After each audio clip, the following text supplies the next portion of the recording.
Welcome to X Connect the show. My name is Karim Kanji, excited to be your host for today's episode. Before we begin our conversation, need to thank some people. First of all, for those of you who don't know, X Connect the show is a project of Third Ocean. You can check us out on xconnectto.com or on youtube.com/xconnecttv. We are actually a proud sponsor of a cool event coming up, definetO.com. A number of you might remember Twestival the past few years. Well, there's some changes going on, and a new festival is out, definetO.com. So go to that website and register for your tickets. It's going to be a great event, and we look forward to seeing you then. Need to thank some people. Number one, need to thank Hearth TV for their studio space, Big Time Design and Communications for all their design work on xconnectto.com as well as on thirdocean.com. And obviously need to thank Third Ocean, the social media and community management agency that makes this possible. And obviously behind the camera we have our lovely Chatelaine Chung. So thank you very much, Chatelaine, for being here. And our guest of honor today is CEO, founder, chief creature. It works for me. Of Mediazoic, Greg Nisbet. How you doing, Greg? Great to see you again. Yeah, always yeah. a pleasure. Part two. Yes, that's right. I guess of our conversation. Indeed, it was a great conversation last time. Yeah, and we'll make sure that when this goes up, we'll put a link to the first one so people can kind of catch up on what's going on. Great idea, so we don't have to repeat ourselves. Yeah. But to give people some history, you and I have been talking on and off for at least 2, if not 3 years. Probably, yeah. I think we first met at your brother's wedding. Did we? We probably did, yeah. We had to have. We had to have, yes. Because people know where they don't know. Yes. Your brother married my cousin, and I was the MC. And I actually don't remember you there, yes. But you probably were not wearing orange. Actually, I probably was. You probably an orange tie or something? Something, it's always somewhere. Yeah, so we probably met there, but then we started talking, and I was doing some writing for a tech blog. And, we started talking about what you were doing in music and such. Indeed. And, over time kind of followed a little bit about the journey of Mediazoic from, just a website and an idea to now you guys are like trucking along. Well, we're picking up steam for sure, yeah. And people are saying slow down. Oh, really? Well, I was talking to your sister-in-law today on Facebook. She says, tell Greg to slow down, he's going too big. I said, it's great if he's going big. I like it, That's definitely what we want. Yeah. For sure. So before we go any further, why don't we do quickly, I know Mediazoic, you guys are doing a lot of stuff. Mm-hmm. But, very quickly, what is Mediazoic? Very, to boil it down to its essence, we're a network of internet radio stations. There you go. Yes. Awesome. Now, when we first spoke on this program, you guys had a number of stations already, mm-hmm. and you were in the process of signing agreements to be able to literally play any music. Exactly. That you want. So there's been some changes, right? Indeed, some developments. Yeah, so let's talk about, before we get there, you guys actually, I believe it was after our show, one of the first announcements that you came out with was a studio. Yes. So you guys have your own actual studio. Yes, we do. So let's talk about that. Where's your studio? What are you guys doing there? It's downtown Toronto. Mm-hmm. For those of your viewers who know downtown, it's in what some people call the Studio District. We're at Sherbourne and Adelaide, mm-hmm. and it's a radio and record production studio mm-hmm. that's been functioning for about 12 years. And what we've done is we've entered into a kind of a partnership arrangement with a gentleman by the name of David Bray, who was whose studio it has been, and also with Chris Burkett, who's a well-known record producer and artist that we've worked with for a while now. And so the three of us are partners in that studio. So talk a little bit about these partners, David and Chris. Wow, where do I start? David is really an icon of the Toronto radio scene, mm-hmm. The Canadian radio scene. He's very active, at all levels, not just at the studio level where You know, still a lot of Toronto's most recognizable voice talent in radio uses our studio, you know, to record voice spots.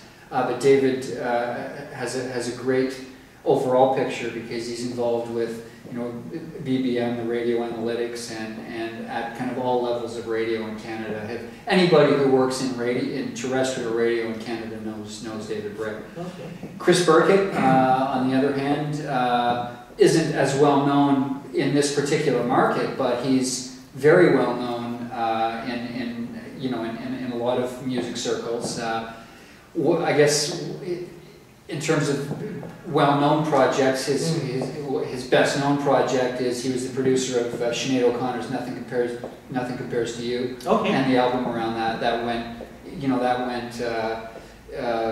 gold or platinum. I'm not sure the numbers Chris could tell you, but gold or platinum in something like 20-something countries. Absolutely. And so he became very well known for that. But he's worked with all kinds of music industry legends: Led Zeppelin, Sting, Peter Gabriel, all kinds of amazing resume. And so he's up until recently, he's been working out of a studio in Paris, France. Okay. But he's going to be closing down. He is closing down that studio and working out of our studio as his new kind of home base. So, you guys have a collection, a network of online radio stations.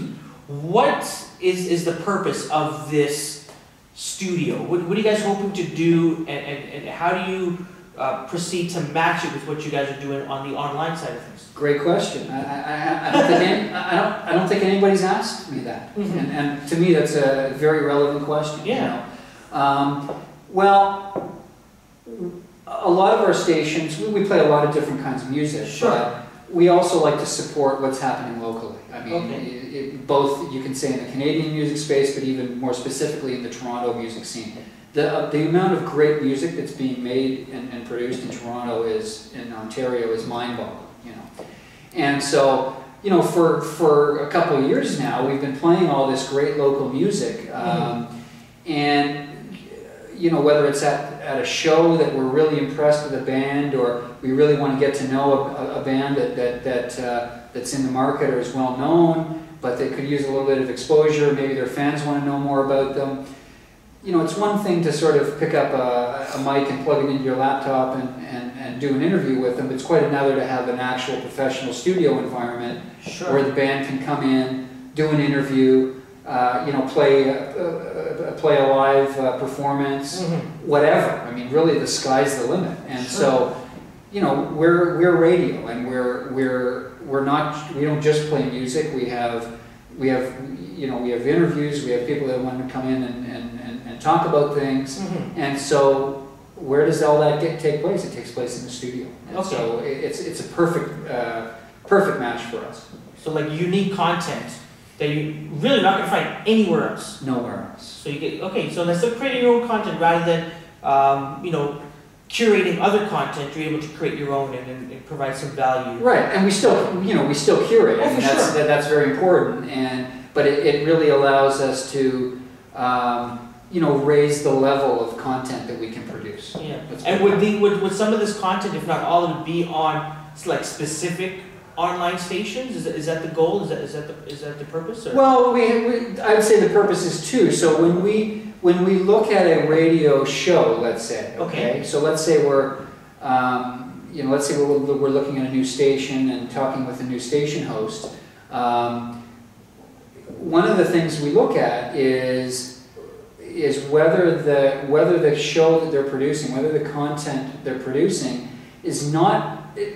They can just be producing content for our system, you know, for broadcast from the Mediazoic system. Sure. But ideally, we also love to have just fantastic content that could be run over other systems, you know. So you know, I know we've talked, for example, before about Alan Cross being on our system. Yes. You know, he does this weekly top 11. Well, you know, that weekly top 11, yes, it works great on our system, but it could be picked up by a satellite radio network, you know, a terrestrial radio network, anywhere. You just never know, right? And so we like to focus, I mean, not exclusively, but one of the great things about having the studio is that we can we can produce this professional content that might get syndicated in other places. Makes sense. Yeah. Makes sense. And so that was probably announcement number one after episode one of Karim and Greg talking about Absolutely. Mediazoic. Yes.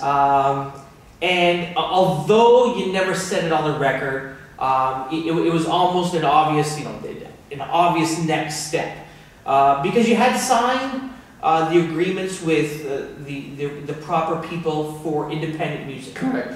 And the obvious next step in the growth of Mediazoic would be to sign the agreements to be able to stream, I guess is the proper term, from the big labels, the more popular labels. Right. Yes. And that's been done. Yes. Yes. We announced that. We announced that deal in I guess it was January. Yes. Yeah. So that was a big one for us. Why don't you talk a little bit about that process of how do you go, like, I'm sure you don't just go, hey Sony, why don't sign here? Hey Universal, sign EMI. I wish. Maybe that would have been easier. I don't know. Oh, we tried that. Yeah. But what's the process like? Talk to us a little bit about that.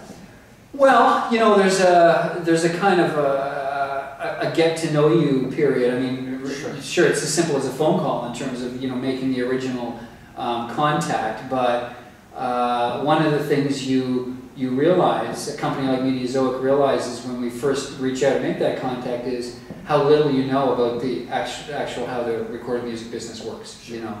And so here's me full of piss and vinegar and with a dream and so on, and thinking, as hopefully any good entrepreneur worth his or her salt, that you have a good understanding of the space that you want to be involved in, but we had a lot to learn, and so certainly at least the first, that was a 2.5-year process for us, that the process of first contact until a deal, and people say that must have been so frustrating and so on. Well, yes, it was, but certainly a part of it. I have to say that companies like digital music companies like Mediazoic have to take some responsibility, because there is a learning curve. Okay. And you do need to understand some of the complexities of the business before you can really start to make any headway in terms of what you really want from that kind of licensing. If that makes sense. Is it a fear of the unknown? Like, are the record labels saying, yeah, we know this stuff is out there, but we can't figure it out, and so we're not ready to talk? Or well, if you read all the music blogs and so on, you would think that that's the case. Okay. I personally don't think that it's quite that pronounced or that simple, I guess. Okay.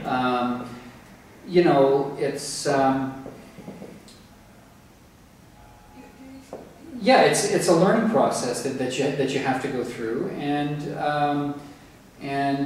it's a very complex network of business operations that the major labels have. Okay. And it's just not a simple thing, and so I said recently to someone else that conceptually speaking, the majors move very quickly. They understand this stuff. It's not a fear of the unknown. So it's internally on there, and they've got got a lot of channels. All of the people that not all, but most of the people that I dealt with, and deal with in any of the labels, they know all of the services that are out there. They know the good ones, they know the bad ones, they know they all have their favorites, and this is not stuff that they don't get. They get stuff immediately. Okay. It's just it's not as simple as saying, okay, we get that, let's write the license. I wish it were. Sure. And yeah, I'd say certainly for the first, I guess still not everybody inside gets what we're trying to do, but I think most of them, I think we can say that they get what we're trying to do, and now that we've done through the process, they've actually been quite supportive of what we're trying to do. So now you've got all of these things signed. There, you're able to legally play or stream the music. Yes. Online. Yes. So what's happened since those agreements have been signed? Has there been movement? Is there a lot of people saying, "Hey, I want my station. I want to play, Led Zeppelin 24/7," or talk to us a little bit about what's going on now? Yeah. So there's a bit of that on the user side. We've definitely had more interest. There's been a spike in interest in terms of people wanting stations and so on. From the infrastructure side, we're still we're still getting into the position with them when we can do that properly. So Okay. actually, if you tune in now, you won't find that content. We're still getting that together internally. Okay. It won't be much longer, but there's a little bit of a. It would have been nice if we could have flipped the switch, right when we did the deal. But that's not really how it works. Sure. The other thing is, part of the licensing discussion was tied to getting another round of financing for Mediazoic, and so those two things are very much intertwined, and one had to happen before the next one? or almost simultaneously, Okay. So the major investment money, at least around here, and the people that we've been talking to, wasn't that comfortable until we had a deal with the majors. And then you had, even entering into our discussions with the majors, you had talk about investment and that type of thing. So, the investment community. And so our main focus, I would say, since getting the deal has been closing our second round of financing. And how's that going? How's that process going? It's going pretty well. Okay. It's a slow process. Sure. Slower than Hopefully of course, not we would 2.5 like it to be. years. Oh my God! I'm not going to be around. Still doing this thing. Yeah. So no, it's we obviously had the people that we were talking to on the financial side. We had them on alert that we were close to a deal. Yes. But close to a deal is not a deal. No. And we've been close to a deal for a long time. Sure. And so, fair enough. A lot of the sort of investment community says, let's see the deal and then we'll talk. And so, so definitely talks have heated up substantially and are moving much more quickly now that that piece is out of the way. So if somebody's watching this and they've got, under their mattress, they got a wad of cash. Oh. And they want to get a hold of you. How can they get a hold of you? I'll give them my home address if they got a wad of cash. But they can contact me. Right. Definitely, they can. Greg at Mediazoic.com. Yeah, Greg N at Mediazoic.com, or you can just send an email to doofus at Mediazoic.com, and I'm sure I'll get it. Anything at Mediazoic.com. Well, no, we all have our own addresses, Sure. but I'm sure I'll get it. Yeah. Especially if it's about investment money. There you are. So no, or you've got my number if anybody, somebody that is watching and wants to give me a call. Of course, I'm always happy to talk about that. Because we're very much in that phase right now. Yeah, and I'm assuming that is going to go to building out the internal structure of Mediazoic. So what sort of developers are you guys looking for right now? Well, we have a couple. We have a development network, Okay. and we definitely have a couple companies and so on that we really like for that. Okay. For that work when it comes in. Mm-hmm. Toronto's fantastic, as you know. And a lot of your viewers know. This is some of the top talent, and as far as I'm concerned, in the world is here. Sure. From a technical perspective. Mm-hmm. And so, we've already got a couple teams in mind for when that financing comes in. That one, we don't have to wait. We know we've got a list of what we want to do.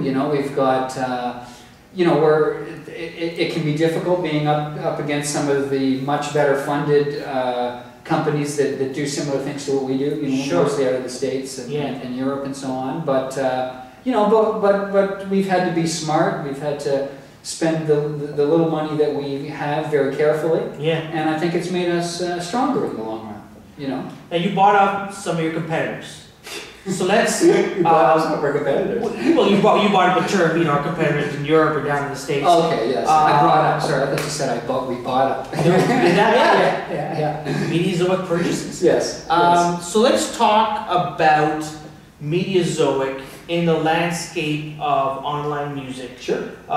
When we've got companies and brands such as CBC Radio that I believe at this very similar time frame we announced the deal.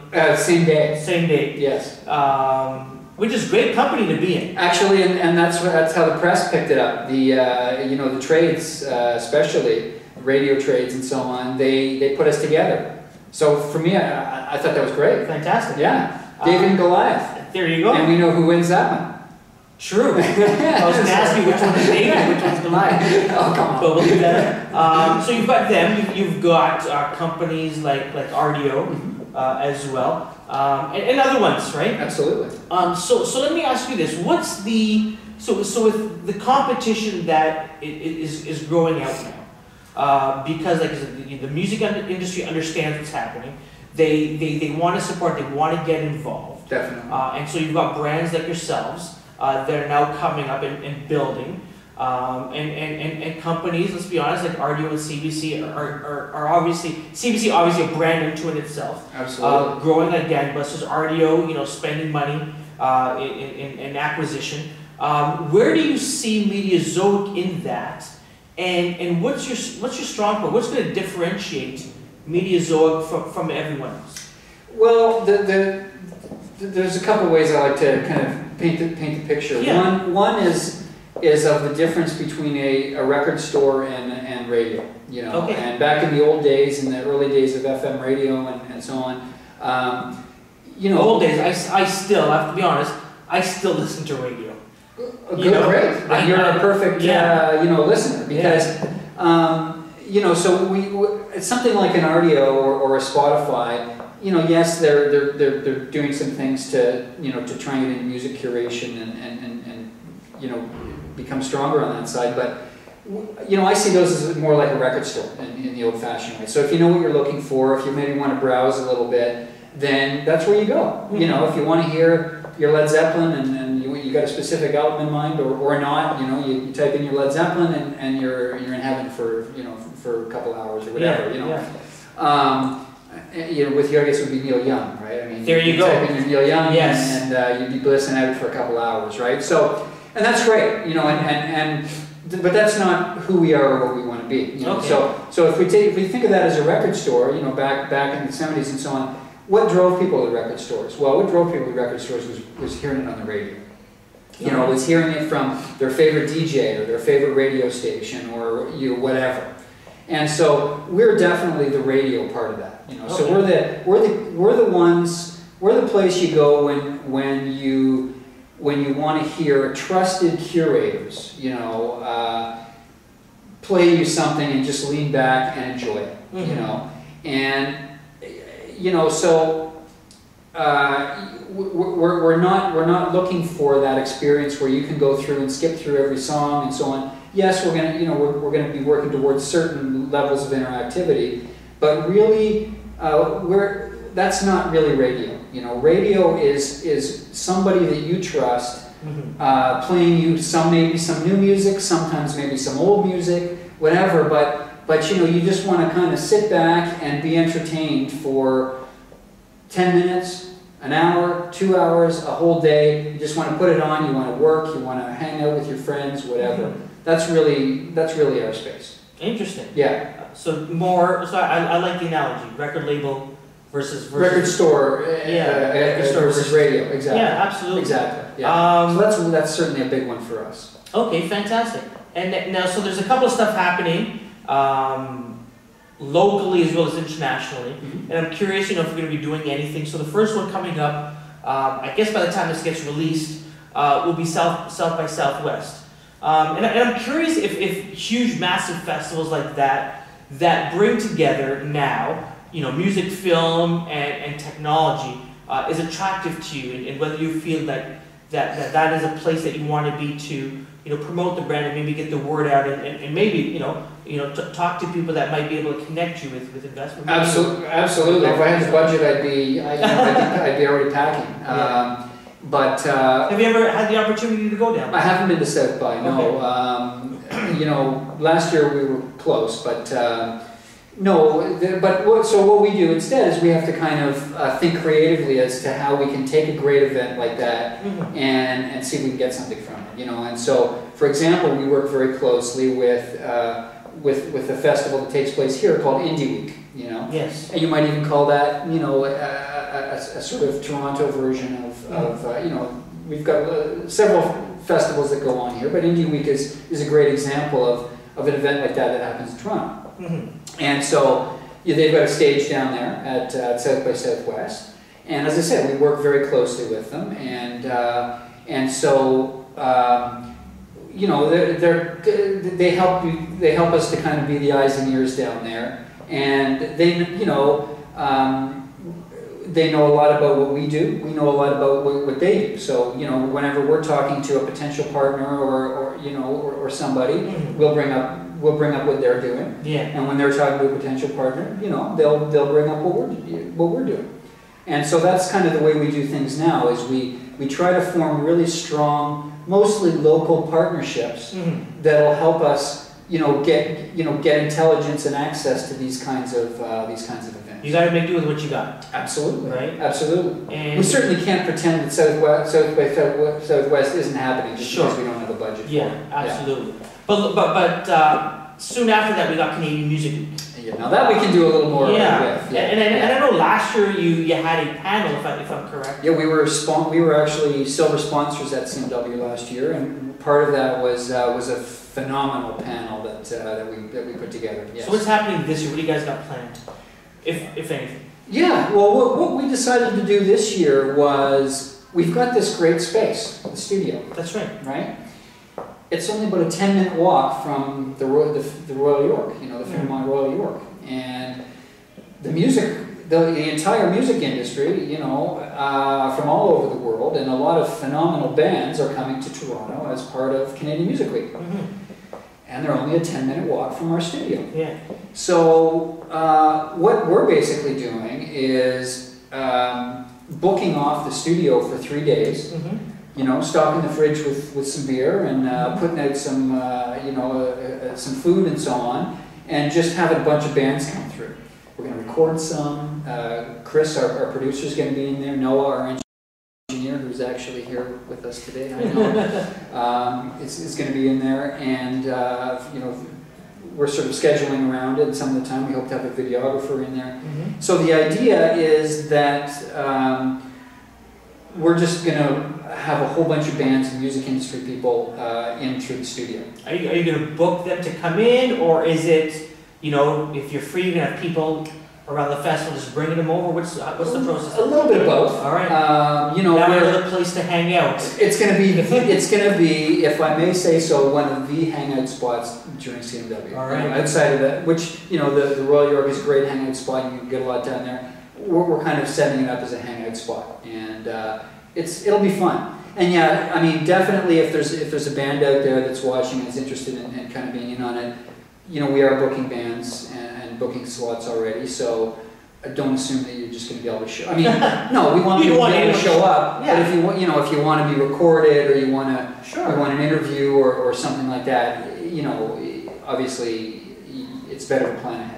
That's fantastic. Yeah. What is the big question? What is next for Mediazoic? Or by the end of this year, let's say by the end of summertime, what do you want Mediazoic to be known by? Known for, you know, by the people that are watching? Well, just great curated content. You know, mostly music, but also, you know, we sent out a blast a couple of weeks ago, saying that one of our station hosts is the next is a female Howard Stern. I got that. Yeah. Yes. And you know, and so people, you know, we had some people contact us saying, "Come on, you got to be kidding me." Well, you know, Howard Stern started somewhere. He fought against incredible odds and incredible resistance to get on the air and to get his personality and his story told and so on. And we really truly believe that the next, I'm just saying Howard Stern because people know who it is, but the next Howard Stern is going to come from our system. We don't know, we can't tell you which host that is. Yeah. You know, we can't tell you when it's going to happen, but we really believe that that's going to happen. Fantastic. You know, I'd even say Rush Limbaugh or something like that. But you know, but we don't know. Sure. We don't know. Like, you know, the way it's going, we're just focusing on really interesting, engaging content, and so something's going to happen along that. You know, we're now looking at streams curated by well-known artists. You know, well-known Canadian recording artists, so that we have in the works now. And you know, who knows what could happen with one of those? Who knows? We've got Sarah Gadden, who's amazing up and coming Canadian actress. She's going to be she was in A Dangerous Method, Cronenberg's last film.